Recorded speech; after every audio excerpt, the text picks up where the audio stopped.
Hello, Henry from Belgium here.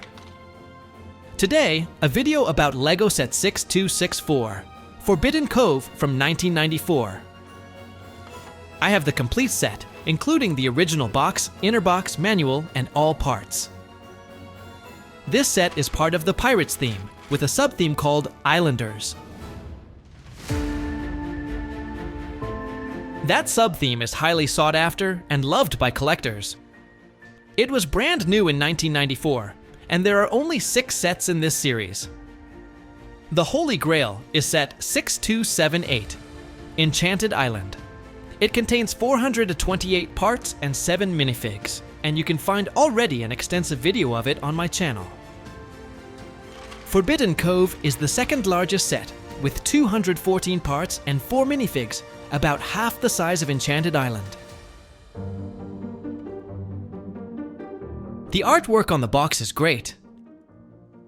The box features beautiful photos and offers inspiration on how to build the set differently. Subtle orange and brown colors, along with references to the Pirates theme, are incorporated into the design. Considering it's over 30 years old, the box is still in great condition. Although it's a smaller set, the box has a flap that you can open, revealing even more photos inside. I believe LEGO always puts a lot of care into the artwork, especially for their pirates and castle sets. Having the original box and manual adds so much value to the set, and that's why I always aim to collect sets complete with their box and manual.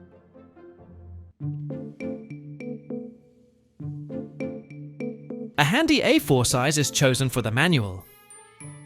The first page always shows the minifigs and some small elements you can build. Then, the instructions for the actual construction begin. The build is divided into 2 main sections. There are 13 steps to build the cove, followed by 14 steps to construct the folding stone entrance. And finally, 3 more steps to finish it all off. In between, I noticed some subdivisions to help guide the process. It looks like a fun build, with plenty of parts to discover along the way.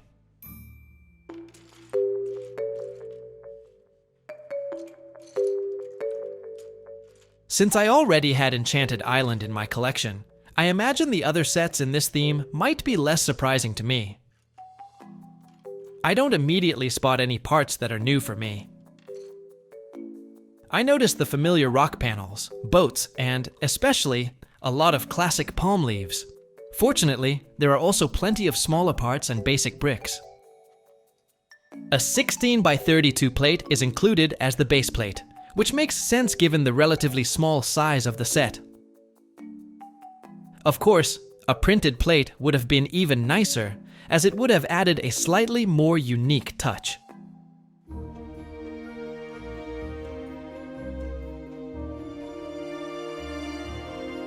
First, I always check the minifigs with the pictures in the manual.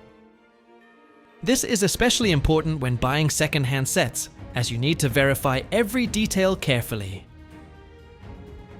There are 4 minifigs in total. The battle is well balanced, with 2 islanders and 2 pirates. It's nice that the islanders are different from each other. And even better, the right figure is King Kahuka, since there's an extra mask in the set to change the headgear. I also appreciate that the pants are printed, which was not often seen in 90s sets. The pirate figure isn't the famous Captain Redbeard, but another pirate with a hook and wooden leg. This figure, in combination with the different parts, only appears in this set and in Enchanted Island. The second pirate figure is exclusive to this set, thanks to the unique combination of parts, especially the green pants. The set also includes a classic palm tree, which is one of my favorites, after the old school cypress. It's made up of 7 connectors, the base and top piece. It's always important to check the leaves for damage, as the holes often tear, but fortunately, these look great.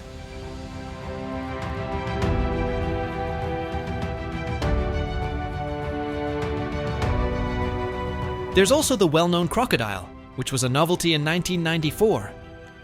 Fun fact, The tail and head of the crocodile were actually made a year earlier as parts of a dragon in the Dragon Knight series. The canoe is very recognizable in this theme and appears in 4 of the 6 sets. The stickers are a nice touch, as they really give the set that unique theme-specific flair.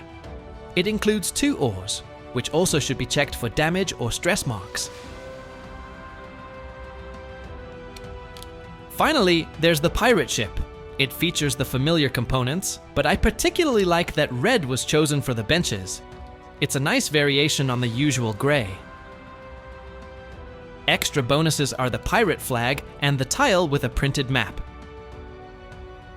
And of course, 2 red oars are also included. So before you even begin building the actual set, you've already built several small components, which adds to the fun and enhances the overall experience.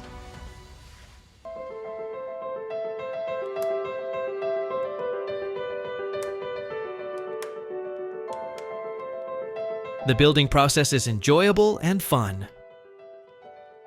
The yellow parts are well chosen to represent sand structures, especially when combined with the gray pieces and the blue base plate, which clearly represents water. The build offers variety. Classic plates and bricks with some larger, single-piece elements. Loyal viewers know that I'm not the biggest fan of the rock panels, but they are essential. Without them, it would be impossible to create larger structures with only about 200 pieces in total. The only downside, and this is purely a matter of personal taste, is that the panels are dark gray. They also exist in light old gray, which in my opinion would have been a more stylish choice. Additionally, the inclusion of black, green, and red creates a bit of a color mishmash. But of course, I'll reserve my final judgment until the end of the video. However, I'm pleased that no brown bricks are used in the rock construction. I also enjoy seeing the large arch bricks again, which were first produced in 1993. And the fact that there are ladders for the minifigs to reach the top floor is a great plus. This is something I rarely see in early pirate or castle sets.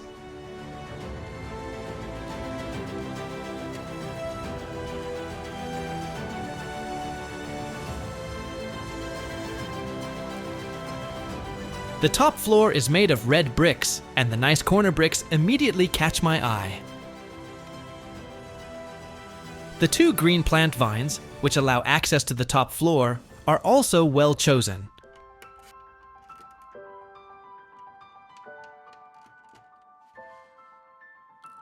The treasure chest, containing 8 classic coins, is a nice added value.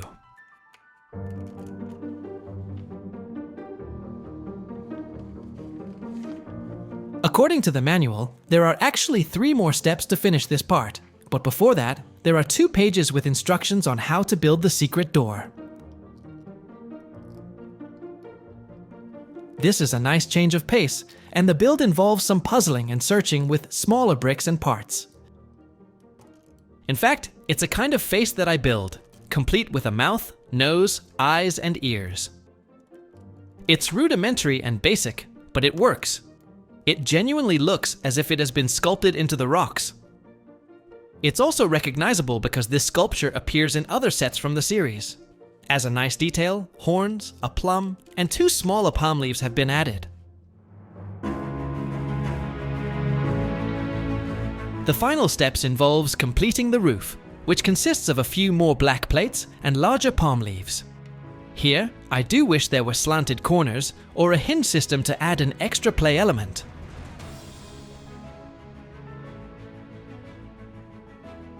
On top, there is a beautiful finishing touch with the mask and the well-known parrot.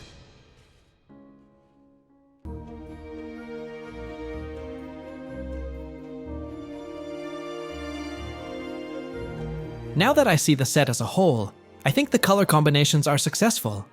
The stone formation should not be a slick, tight hole in one fixed color, and may look a bit sloppy as in real nature. So I have to revise my initial opinion. I also like the red and a lot of green. It really feels like an Islander set. So in terms of look, I think it's a nice end result, and certainly a great addition to the other Islander sets. But personally, I don't find it very original.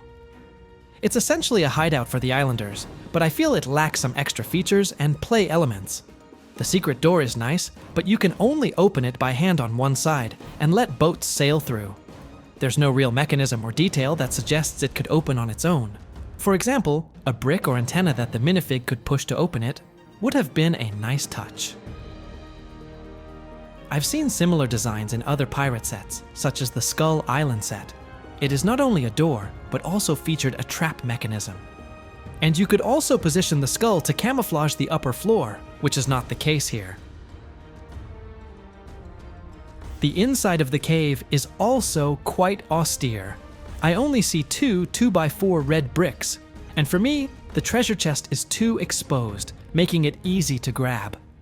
Maybe a hidden compartment would have been a nice addition.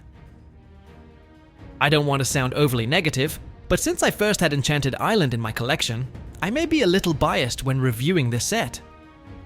That set is filled with fun play features, booby traps, and hidden compartments. However, every set has to be different, so I see this more as an addition rather than a standalone set, and more as a display set than a play set, but still worth discovering. Because there are lots of classic pirate parts that I enjoy, such as the 4 cool minifigs, palm leaves, crocodile, parrot, boats, golden coins, and more. It will have a place in my collection, as I'm aiming to complete this sub-theme of 6 sets as well. The building experience was fun and varied, and I had a pleasant afternoon, so I'll end this review on a positive note after all. Feel free to comment below this video, and don't forget to subscribe, it's free. Thanks for watching, and see you in the next video.